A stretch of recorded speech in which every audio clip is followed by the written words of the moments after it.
The Capuchin order can trace its roots to the early years of the 13th century, when St. Francis of Assisi turned away from a prosperous merchant background and urged his followers to live simply, preaching penance and poverty.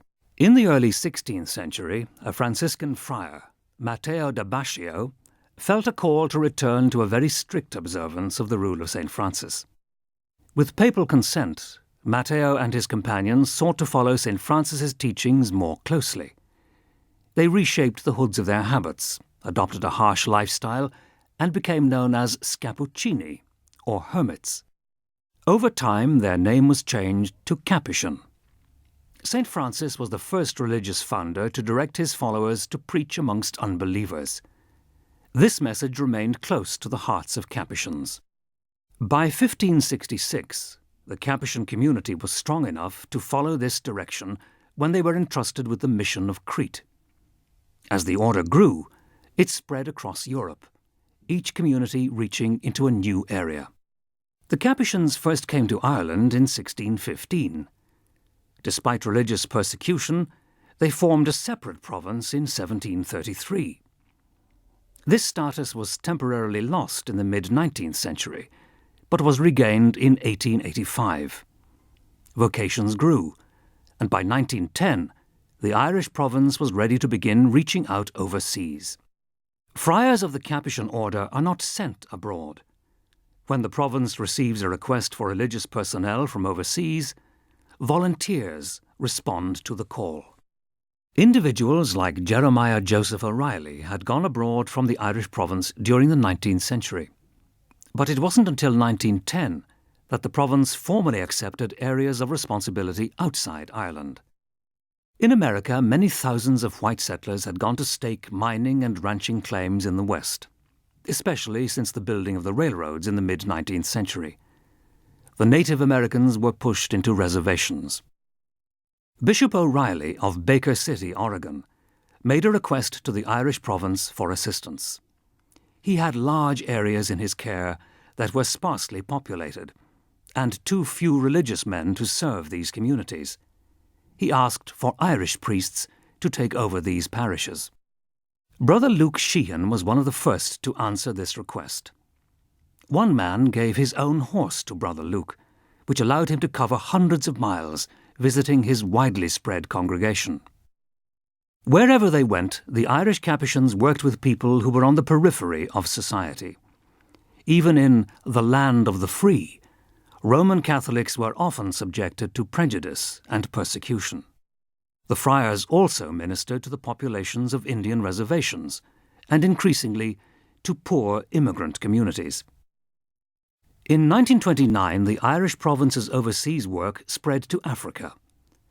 In Cape Town, South Africa, the Irish Capuchins worked closely with the marginalized population, the poor white, mixed race, and black residents.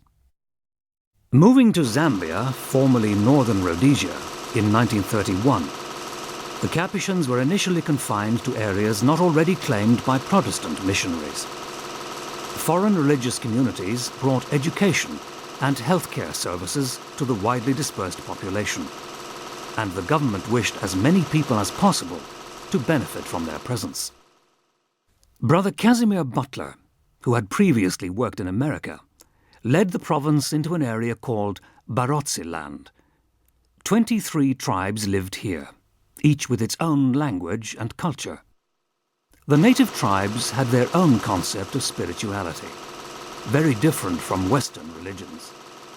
Although the people were warm and welcoming, the friars had to learn to interpret their ways as well as their languages.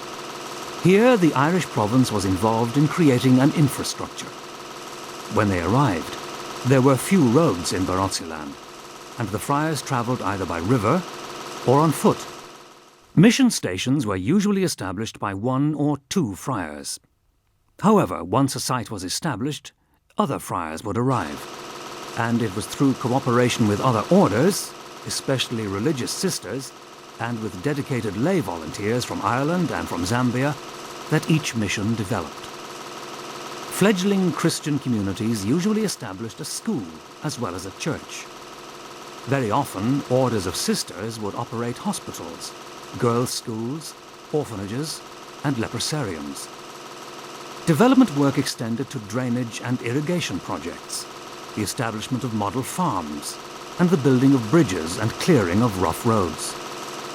Trade schools were sometimes established to teach crafts such as brickmaking and carpentry.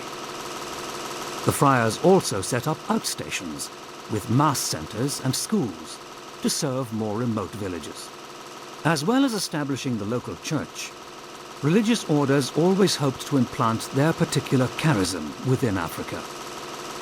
As governments took more control over education and healthcare provision, the order has been able to focus more on formation, accepting local vocations and training these friars. The more recent establishments of the Irish province in New Zealand and South Korea are different kinds of ministries. With a very urban focus, the primary emphasis has been on pastoral work and implantation of the order. As in America, the Irish friars in New Zealand originally preached mostly to a white, pioneering community who were building cities, and now serve a racially mixed community. South Korea presents a different challenge, as so many different philosophies are strong in Korean society. Buddhist, Confucian, and Tao teachings are long established, and Protestant Christianity is also practiced. For about 200 years, Roman Catholicism has been kept alive mostly by lay people. The Irish Capuchins were welcomed to Seoul by the Columban Fathers, who helped ease them into their new life. Over the years, Irish friars have also worked in various places outside the province's missions. Brother Sylvester Mulligan became Archbishop of Simla in India in 1937, and was joined there soon after by Brothers Declan, Xavier and Theodore for a number of years. Brother Jarlath Goff went to the island of St. Helena in 1957, and Vianney Cashel went to the Lebanon in the 60s. Close cooperation has always been a feature of the Irish Capuchins' work in developing Christian communities. They work with priests, religious sisters, catechists, teachers, and both local and expatriate volunteers. Today, the Irish friars overseas work with the impoverished, immigrants, refugees, addicts, and people infected with HIV and AIDS. They provide counselling, spiritual guidance, and practical help. They also work in parishes, prisons, and formation centres, with secular Franciscans, with the old and with the young. The mission office in Dublin continues to support Irish friars overseas. Fundraising and other support work is coordinated by the mission secretary, who is appointed by the province. Of the province's overseas centres, the Zambian mission and South Korea rely most heavily on Ireland for support. The Irish Capuchins overseas have inspired many young men to join the order. And so it is that they look to the future with confident that the Lord will continue to bless the seeds planted by so many great men and women in far-off lands over the last century. Confident, too, that these seeds will in turn bring forth fruit in abundance.